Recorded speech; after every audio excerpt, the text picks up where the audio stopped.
topics and opinions expressed in the following show are solely those of the host and their guests and not those of W4CY Radio, its employees, or affiliates. We make no recommendations or endorsements for radio show programs, services, or products mentioned on air or on our web. No liability, explicit or implied, shall be extended to W4CY Radio or its employees or affiliates. Any questions or comments should be directed to those show hosts. Thank you for choosing W4CY Radio.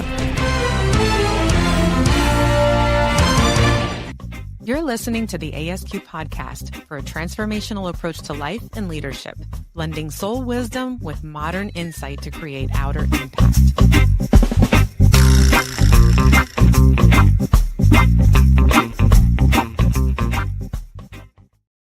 All right. Okay, Matthew. Okay, Did you like that? Yeah. All of a sudden, I feel a little dazed and confused. But don't be.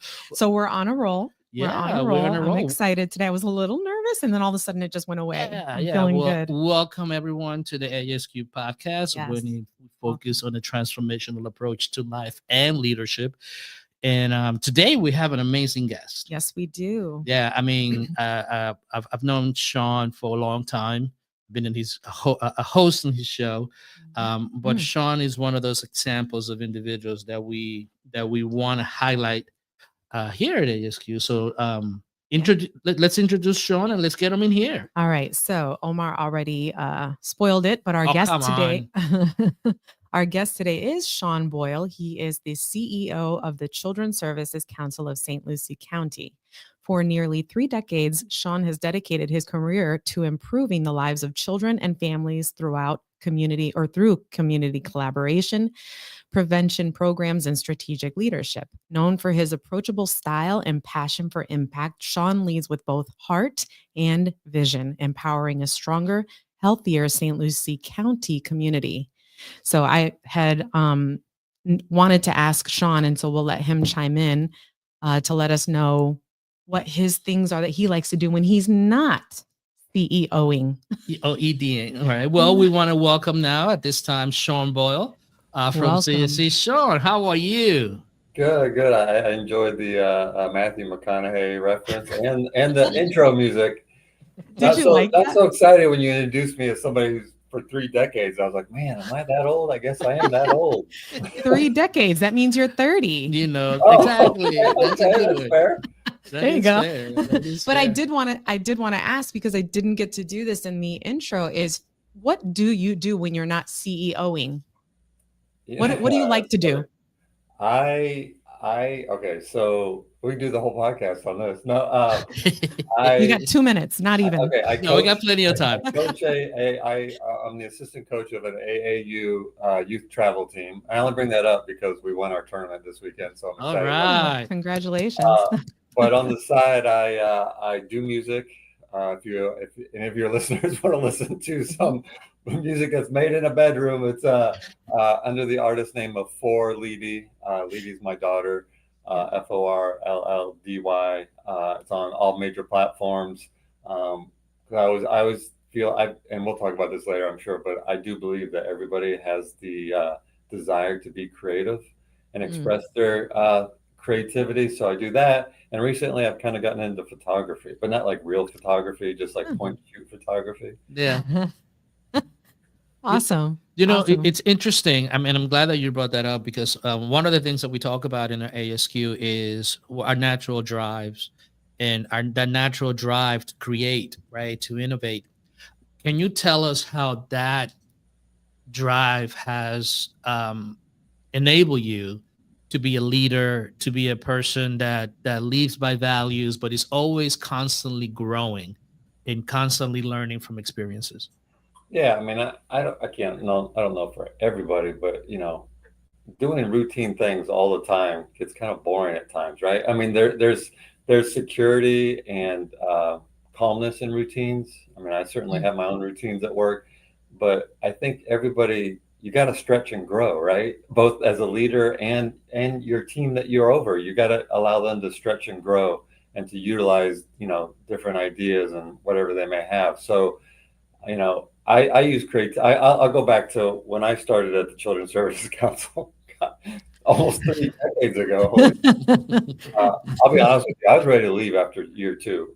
I was I'm going to tell my age here, but I think I was 27.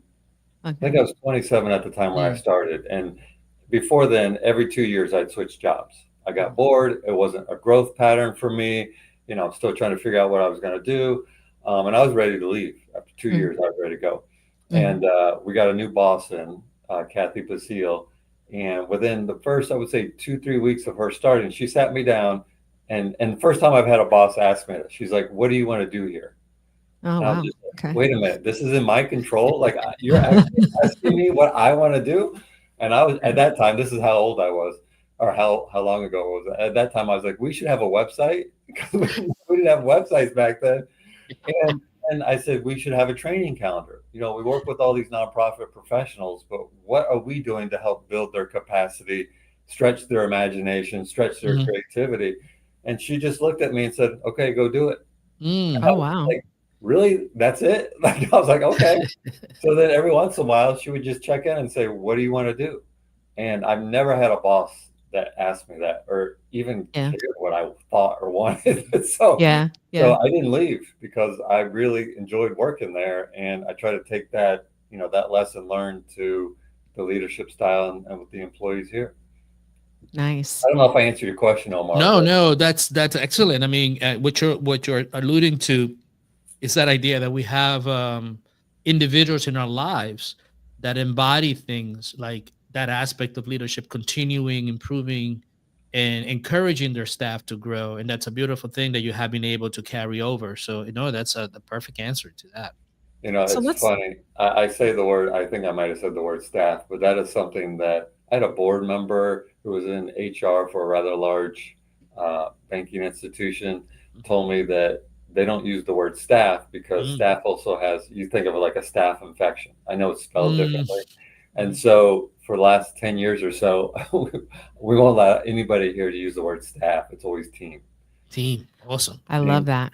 Yep. I love that. So let me ask you this, Sean, because we're focusing on this first half on sort of your personal development. You said that you jumped from job to job to job. Were you working what kind of jobs were these that you were just like, nope, don't want to do this? Or did you kind of know when you were getting these jobs, like, I kind of want to do this, and then it just didn't work out and you left? How did Oh that gosh, work out? no. I I thought I was going to go into business because when I was younger, and growing up and not such a financial strain on the household when I was growing up, I just wanted to make money. I didn't want to have to experience that kind of stress in my household as I got older. Started off as a business major and quickly realized it was all just numbers and it was boring. You Boring. clearly tell I need to be entertained. It was boring. It was routine. And so I switched to psychology, not realizing there's really nothing you can do with that degree, but undergrad anyway, I should say. Undergrad. Right. But I spent 2 years doing child abuse investigations. That was very eye-opening. First job out of college, stressful. I made $17,749. I have that number memorized because I just remember thinking, I'm in charge of investigating child abuse and you're paying me $17,000 a year. Wow. That's crazy. And then after that, I worked for a university as an enrollment counselor, which was really just a fancy word of saying my job was to sell graduate programs to students to get them to enroll. But the good news is I got a master's degree for free. Then I worked for a consulting company that I had kind of connected with because one of the vice presidents there was in my cohort, my master's cohort. And so I developed training programs for them because my degree was in adult education. And then after that, me and my wife, and at that time, my 1-year-old daughter, we just said, we're moving to Florida. We were living in Chicago. It was too expensive. Yeah. And we had my in-laws had just moved down here. So we picked up no jobs and saved money for a year, moved down here, got an apartment and landed a job at the Children's Services Council. So I think my career path was, I knew that I always wanted to work with people. Okay. So, and I kind of find, the child abuse aspect, which really shaped a lot of how I think, has stuck with me for a while, but I knew I didn't want to be on that end of it. There's stories that still haunt me today that so I like the idea of being in a position where serving the community on a early intervention way to prevent child abuse, prevent some stuff. And I just kind of found my niche in working in a nonprofit world. Yeah. Nice. Can I ask you one question just I'm very curious. How did that job shape your mental like your awareness? Like, how did that position you for now I'm working for Children's Services Council? I'm curious. The child abuse investigator? Yeah.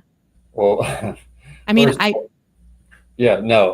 first of all, it taught me how to build I don't know the proper term for it. Maybe I don't have enough caffeine, but all of us child abuse investigators at that time, it was in a small county in Indiana.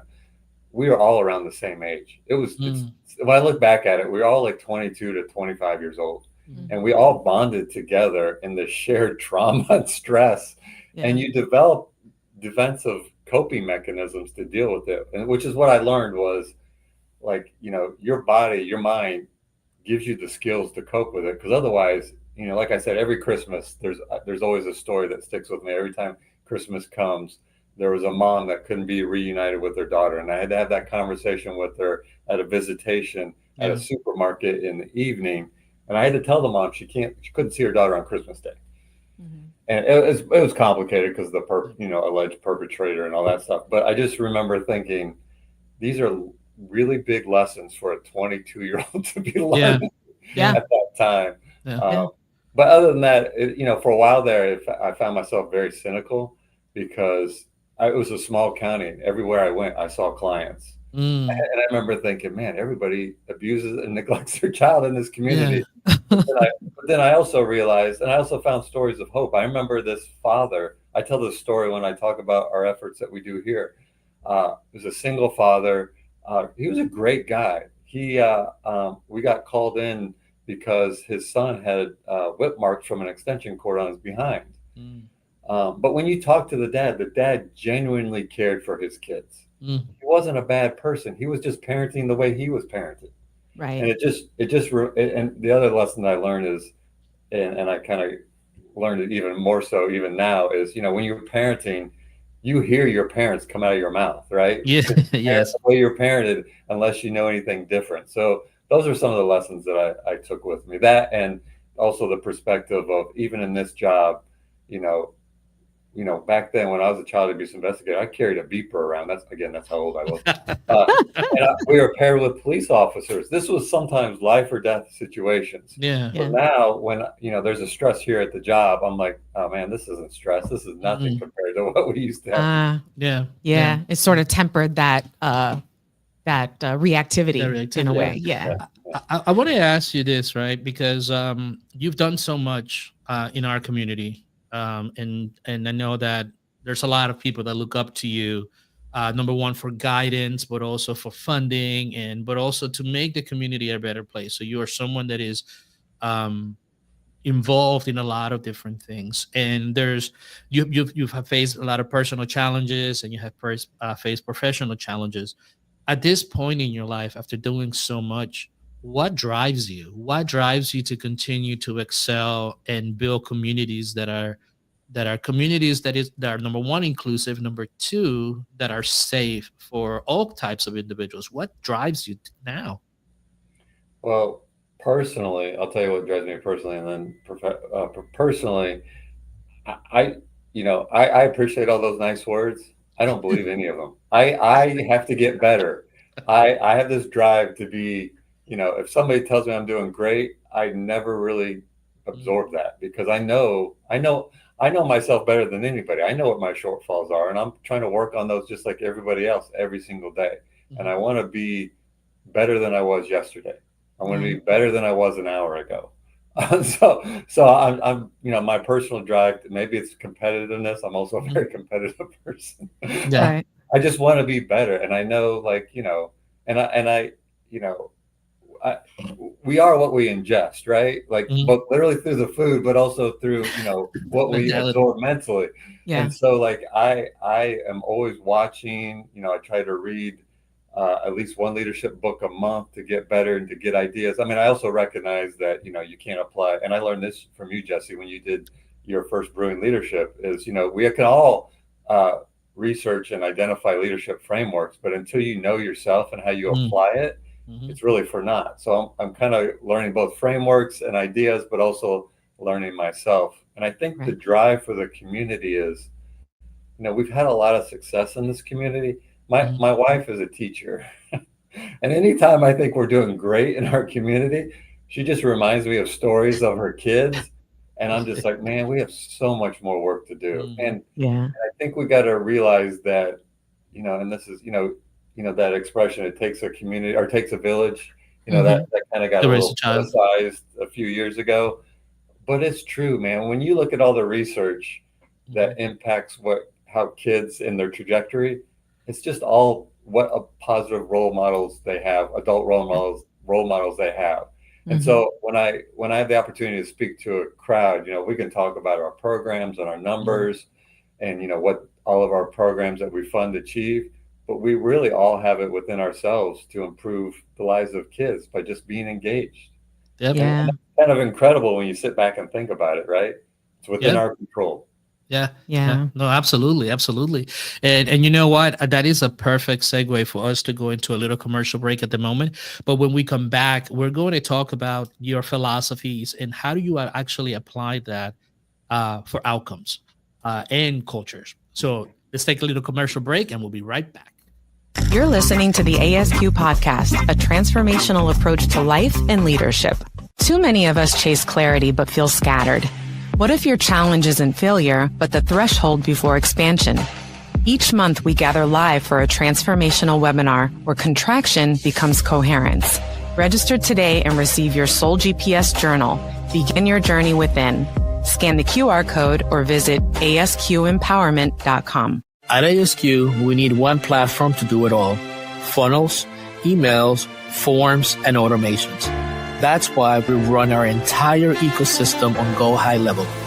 It is the tool that saves us time and builds real connections with our audience. We believe in it, we use it, and we recommend it. Start your free trial through our affiliate link today. We don't just find podcast guests, we find aligned voices. That's why ASQ uses Podmatch to connect with leaders and creators worldwide. It's how we've built relationships that shape life and culture. If you want meaningful conversations, join through our affiliate link today or scan the QR code. Find your match on Podmatch. Leaders are burning out. Teams are disengaged. Cultures are fragmenting. ASQ Empowerment transforms leadership and culture from the inside out. Our Coherence Quest bridges ancient wisdom with modern neuroscience, helping organizations align, adapt, and thrive. Start with an organizational snapshot assessment. So, visit now at asqempowerment.com and schedule your briefing today. ASQ Empowerment. Lead your life. Shape your culture. Begin within. Welcome back.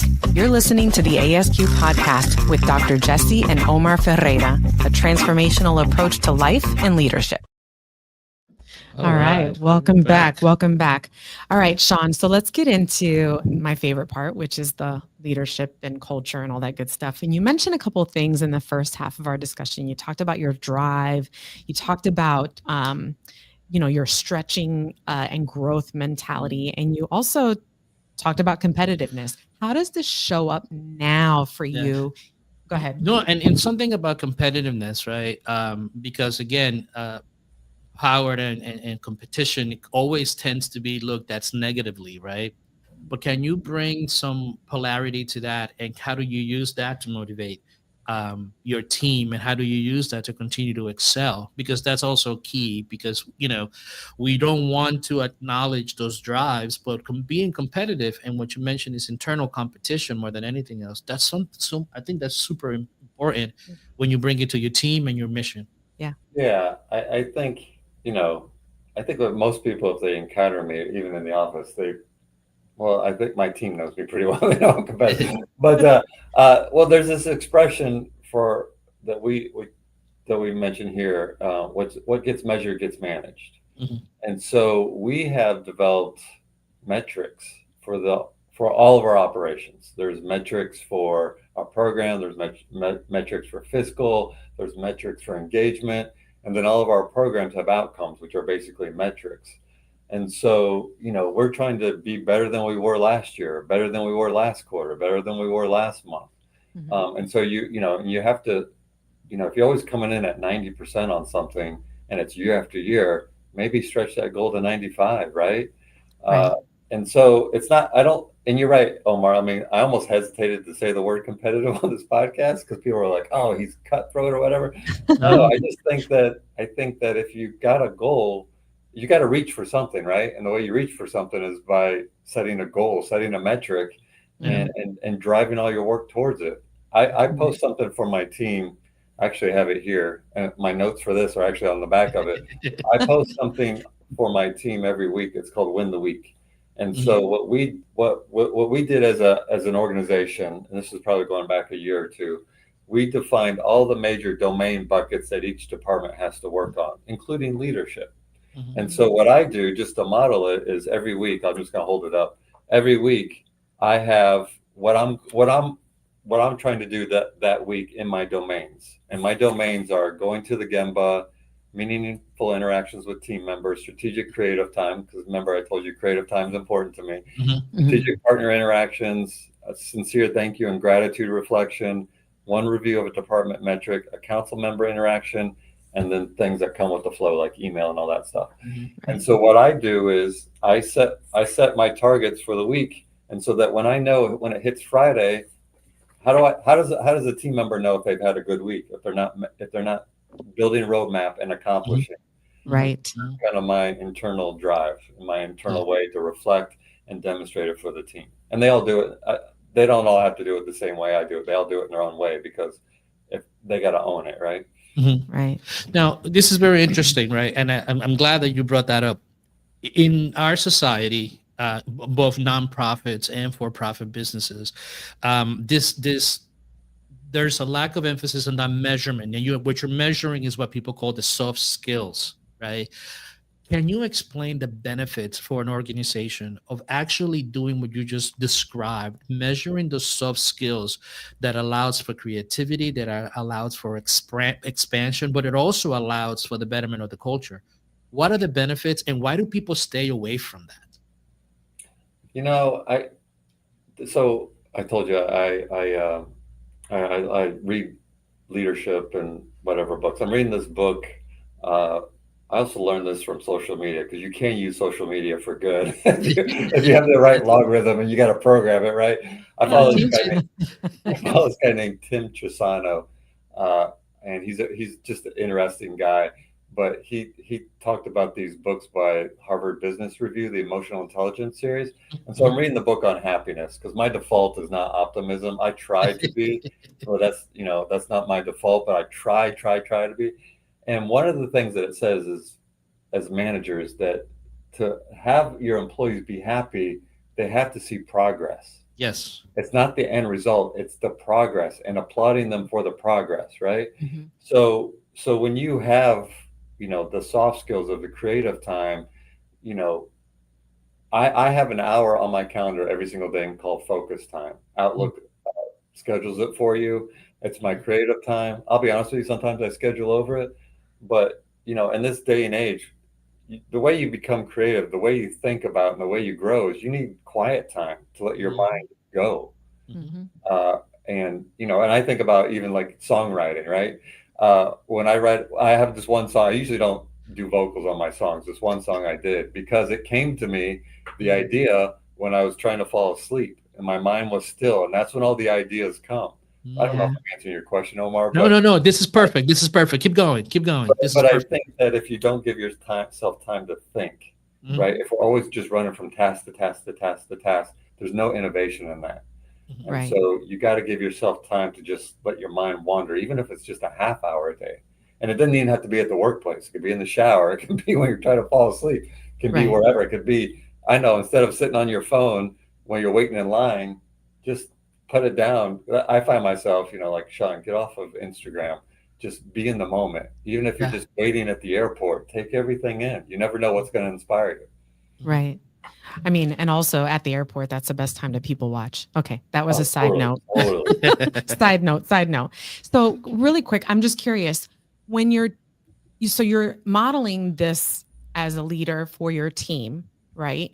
What is it that you do with your team in terms of when you're doing the metrics and you're measuring their outcomes for the week? Are you having like a group meeting? Are you having like, what can you recommend for other organizations who sort of maybe fall short in this area or try to be consistent with this, but don't always do that every week? And I want to clarify, each department has a metrics. Some of them are measured monthly, quarterly, yearly. Mhm. I do not evaluate everybody's win the week. They all do it differently. I just post mine on our publicly on our team's channel just so they can see it and to model it. But I know everybody does theirs a little bit differently. Right. But I think it's important. Your question was, I'm sorry, was how do we? Just you're modeling this behavior, right? And you're posting your own metrics. And I'm just curious because I think that I've worked in corporate world and organizations, both profit and nonprofit, and they mean to do certain things in order to keep team members together and, create autonomy and creativity and whatever. They mean to do that and doing that in air quotes, but sometimes they fall short in that area. Is there anything that you can recommend, because it seems to be successful in your organization, to other organizations? I think we talk about it all the time as both leadership team and the team as a whole. And, all of our metrics, we're a government entity, all of it gets published. So it's very public facing.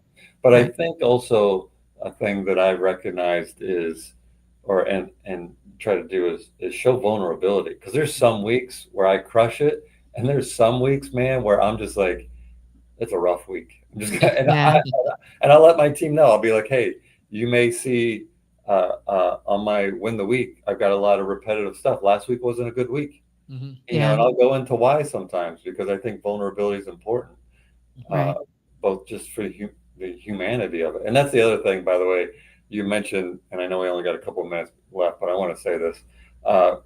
You mentioned some personal stuff. So I learned this 2 years ago, a little over 2 years ago when my daughter passed. One is I really dove into the kindness, because when my daughter passed, she was a director of a Boys and Girls Club.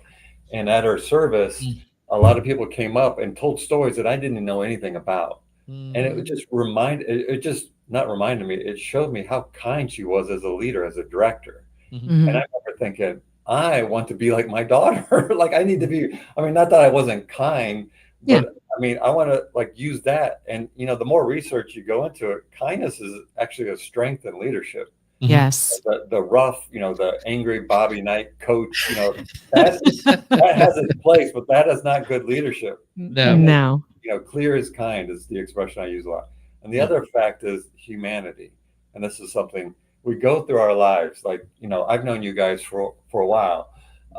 And we know a little bit about each other because we're not just doing work, right? We're actually exploring each other and knowing how we think and how we got to that point. I did a training where it was me when I became executive director and me today. And I said, besides the 2 bad haircuts, a lot has taken place in between there that has shaped the way that I think. And yet we interact every day with each other, but we really don't know each other. And what's the point of being on this planet if we're not going to explore humanity? So that's my soapbox. No, that's an excellent. Actually, that leads me to my question, because there's a large epidemic in all work environments of burnout, of disengagement, very high turnover rates and things of that nature. And those things allude primarily to culture, right? And what you're mentioning, it's not something that is atypical. It's something that has been studied. It has been practiced. It's been preached in a lot of leadership books throughout time. What is the ROI, right? Because the bottom line for most businesses and organizations is the ROI, the return on the investment of what they do. What is the ROI of this approach? Because there is a tangible ROI to it. How would they measure it? Well, we do workplace culture surveys here. We haven't done one in a while. So that's, you can get a metric from that, but I'm looking over here because that's the door. Sandy Mack one of our team members just celebrated his 13-year anniversary. Our shortest term employee, and this is because of a retirement, is 3 years. Wow. You know, Wow. I've been here 28. Ashley's coming up on 20. Wow. Tanya's around 16, 17. Wow. And we're doing good work. It's not like we're just sitting here coasting, right? We're pushing the envelope and doing good work. But I think it's all about the team atmosphere. I think humor plays a good part. We have org values. One of my favorite org values is humor. We take our work seriously, but not ourselves. Yeah. You know, a little humility is the important thing. But I think the ROI is you have a cohesive team that everyone's on the same page. Now, I'm not saying we're perfect. We clearly, obviously have issues. Those pop up. But I think overall it's a cohesive unit. And I think the biggest metric is your retention of your employees. Yep. Yeah, that's huge, actually. So in our world, right, that in which we're seeing now a change of this, going into this direction on a more emotionally intelligent or more kindness driven organizations. What do you see is the cultural expansion beyond your organization, but the cultural expansion and the cultural benefits of bringing that out there and exponentially begin to influence other organizations and other things like that? What are the benefits of that? And why is it important for new leaders to embody this approach rather than the previous approach? Oh, my sarcastic side would be like, have you been on social media recently? we need more kindness. We need more conversation. We need more people talking to each other. Yes. And you know, and diversity of opinion, of backgrounds is a good thing, because that's how that you know, fosters creativity, if you will. Right. I think, you know, I didn't go to kindness because I'm like, hey, I researched this and this is the best productivity, you know, the best style to get the best productivity. I went with kindness because it's just the right thing to do. It's the right thing to be, right? And it's exciting that it's, you know, you think of like the Ted Lassos and, you know, it's kind of hit mainstream. And I think that, you know, in our day and age, or my day and age, it was Mr. Rogers, but he wasn't really. You know, but I just think I think the more research that we've done on it, I think it just shows that it is really the right way to go. And just, I know this sounds silly, it's just the right way to be. Yeah. I don't know how else to put it. Like, if I could sit in a room with a cynical person, and trust me, that's my background. If I sat in a room with a cynical person or an optimistic person, who wouldn't want to be with the person that sees things as a possibility as opposed to everything that sees everything as an obstacle? Yep. Right. How do you, though, the question that I'm stuck with is, how do other leaders recognize that they could use a little bit more kindness in their interaction with their team members? Because I think that like I said earlier, I'm trying to give the benefit of the doubt. Our intentions they mean well, right? But that doesn't always pan out. So what do you suggest? Well, and you know, and kindness makes it sound like you're just being nice to everyone. That's not what kindness is. Kindness is, I always say kindness is being clear and direct, not mean, but you know, if somebody is falling short on a project, the best thing you can do for them is to be direct and say, hey, you're falling short on this project. What can we do to get you caught up, or what can we do? Right. You know, and I see it all the time in leaders, like they're not direct, but then they hold resentment because that person's not getting their job done. But I'm like, well, did you point it out to them? Did you explain to them what you expect? And if you didn't, then I'm like, well, your anger's misdirected. And you know, and so it's letting go of that, like, passive aggressiveness. It's letting go of that stuff, and it's just being like, hey, I care about you, and the reason why and I care about you because I'm being direct with you, and I'm telling you, hey, to get better, we need to do this. And that to me is kindness. I mean, kindness is also just being, you know, saying hi to people and stuff like that. But kindness isn't like, oh, they did a bad job, but hey, you did a good job. You did okay. That's okay. It's okay. That's not kindness. That's no. I'm glad you clarified that, because I think there's this distinction there, you know, that's really important, because I think a lot of people think, oh, it's like servant leadership. It's misconstrued what it really is, right? Same thing with kindness. Sometimes it's misconstrued as a leader as to what kindness means. In this case, you're saying being direct, being honest, saying it like you need to say it. You know, you don't have to be a jerk, to express what you need to say. But saying that in and of itself is being kind, because it's feedback that improves these individuals and gives them also a growth mindset. Right. And I do that kind of goes back to that idea of understanding being competitive as well. Right. Because it's not it's how you apply it. Right. How do you apply the competitiveness? You mentioned that you're competitive against yourself because you want to be the best that you can be, constantly improve. And also kindness is about being truthful, being direct, and guiding rather than condemning or yelling at someone, but then keeping it in because you're guilty. I don't want to hurt their feelings, but you're helping. But I love how practical you use that and clarify those two things. So thank you for that. Now, as we come close to the conclusion of our conversation right now, new leaders. There's a wave of new individuals that are going to take our places in leadership positions. Emerging leaders, Emerging leaders. What are your top 3 recommendations or advice or suggestions for those new emerging leaders? That's a good question. One, whatever way you learn. Like I'm a reader, but I'm the world's slowest reader. So there's, I think everybody should read Good to Great. Permission to Screw Up is a good book. So I would say get on the diet of reading or whatever way you ingest. Also, YouTube is a great place, but, just obviously be careful. The other thing I would say would be find a mentor.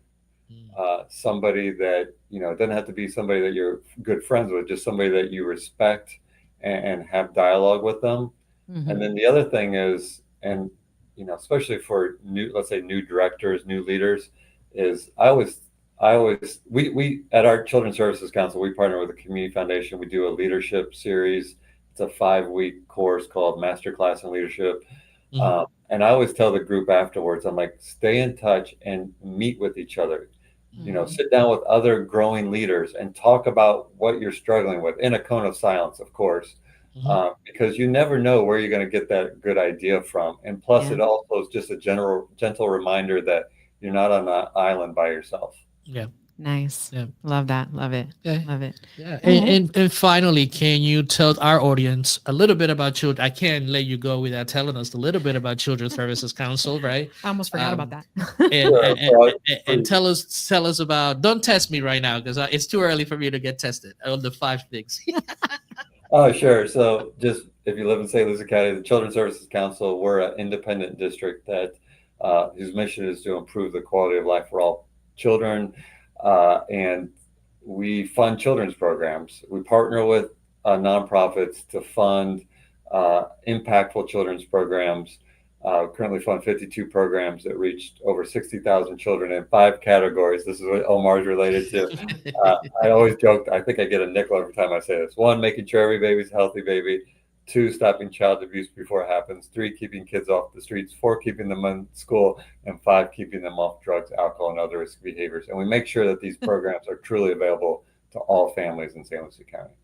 Awesome. Thank you so much for that, Sean. This has been amazing. Yeah. We know you a little bit, but it's been nice, a good exposure for people to kind of learn about the growth mindset and this different sort of leadership style, right? And how it's been successful for you in your 3 decades, your 30 years, 30 years of life. Well, that hurts a little bit every time I get spoken. No, I appreciate it. I was a little nervous, but you guys made it very easy. All right. Well, thank you. Thank you for that, Sean. We appreciate it. We'll see you soon. Maybe this week, obviously. And thank you for being a part of our conversation. We really appreciate it. Yes. All right, everybody. Thank you for your time. We'll be right back. You're listening to the ASQ podcast, a transformational approach to life and leadership. Coming this December, A Soul's Quest, a transformational approach to life and leadership. A book that bridges science, wisdom, and lived experience so you can lead with coherence. Don't miss the launch. Join the waiting list today, scan the QR code, or visit asqempowerment.com. At ASQ, we believe every creative deserves a safe space to share. That's why we use and proudly recommend Gnostic TV. It's where your content won't be silenced and your vision can flourish. Sign up through our affiliate link and be part of this Freedom Center platform. Create boldly on Gnostic TV. Across boardrooms, nonprofits, and communities, too many leaders are quietly burning out. They know what's not working, but not how to turn inertia into momentum. That's where I come in. I help leaders, fathers, and organizations move from quiet crisis into coherence, so cultures can thrive from the inside out. Book me today at asqempowerment.com and bring coherence to your next event. Welcome back. You're listening to the ASQ podcast with Dr. Jesse and Omar Ferreira, a transformational approach to life and leadership. Awesome. We're back. Right? Yeah, we're back. So one of the things that we're going to start doing in these episodes, right? It's one of the things that I learned as a Boy Scout, right? It was after every single activity, every conversation, every movie, we always did a recap of things that stood out for us and things that we've learned. Yes. So this is going to be like a synthesis of that. Like right. we had a great conversation with Sean about his individual drives, right? But also about how that translates into the collective and the cultures that we create. So what stood out for you? He said so many things that really stood out for me. I love, Sean's a really great guy, and I've learned a lot from him, and he says that about me. So I always feel flattered when he does that, but a couple of things is that he's committed to the stretch and growth mentality, which I'm also very committed to. So I really like that. And I really like that he has this emphasis in the creativity part of himself, because as you know, with ASQ, we're big on creativity. And then I think the final thing for me was when we talked about the ROI, I mean, there was more than this, but the ROI, and that's in relationship to the kindness aspect. And I think that gets misinterpreted. And I mentioned that in the discussion, that gets misinterpreted by people, because I've had leaders say to me, well, I can't be nice, because if I'm nice, then they're going to take advantage of me. And I really like what Sean had to say, because kindness doesn't mean that you have to be a pushover. Yeah. You know what I mean? And that's what Sean was saying, essentially. It's about holding people accountable, but you don't have to be a jerk to hold people accountable. And it's also being upfront, saying what you need to say, and not being, what did he say? I think he said passive aggressive, right? Yeah. But coming from an honest place as a leader, so that you can see the growth and development of your team members. Yeah. That was what stood out for me. I mean, I have a whole page of stuff that stood out, but those were the key things. To me, there was two things that stood out for me. Number one, I'm just going to categorize it as like self-awareness, right? Okay.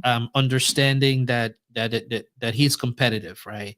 I'm very competitive too. Yeah. But I'm competitive against me, right? Yeah. I want to get better at what I do. I want to be the best at what I do. Within my domain, within that. And that's important to acknowledge as a part of your self-awareness, because it goes down to our 8 core drives, right? Yeah. We want to be good. We want to do the things that we want to do. We want to excel at it. Right. So understanding that goes at the polarity principle, right? That we could look at things as something as competitive right away. We think of a negative connotation to it. Same thing with power, right? We always have a negative connotation to it, but it is applicable as he does it in his field, which is a nonprofit field, right? I mean, just the average numbers, right? And I wrote this down. The shortest person in there is 3 years old. That's how long, and it's because somebody just retired 3 years ago. Yeah. And you're looking at 10, 20, 17 years, 28, 20, 17 years of being in there. Those are, that shows you that there is a culture in there that actually benefits from an individual that, number one, aware. Yes. Right. Number two is conscious about applying what they learn into the culture. Yeah, exactly. But also to measure it, to be able to measure and be practical about it, so the results match the behavior. So what it does show is that we are capable of building cultures in which the data, but also the human aspect of it all, is managed. Yes. And I love that, because that's what we need more of. Yeah. Is what we need more of. It was a great conversation with him. I'm so thankful that he was with us for Yeah. a short amount of time. Thankfully, we get to spend time with him outside of this. Absolutely. Yeah. Absolutely. So a couple of things that we want to talk about. I want to make sure, a final announcement. That's good. I want to make sure everybody knows that we are having our monthly live webinar. We're having it this Wednesday, the 15th, Eastern Daylight Time, 7 p.m. Eastern Daylight Time. I want to make sure I say that. Again, free. We're going to be talking about the core drive of belonging. And so we would love for you all to join us for that. You can click on the link. We've been sharing it on social media. So if you look for ASQ or A Soul's Quest or ASQempowerment.com, you can go there and you can register for the webinar. And you can also take the coherence assessment. Quiz. Yes. Yeah.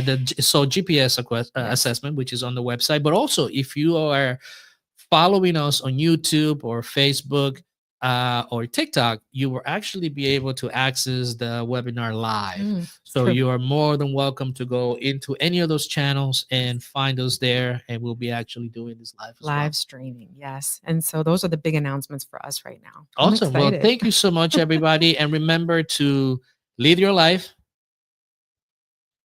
live authentically. See, we got to get this correct. This is not good. This is not good. This is our slogan. And then it's interesting because we are live, right? But anyways, everybody, thank you so much for joining us today on another episode of the ASQ Podcast Live. And remember to live your life, live authentically, and begin with it.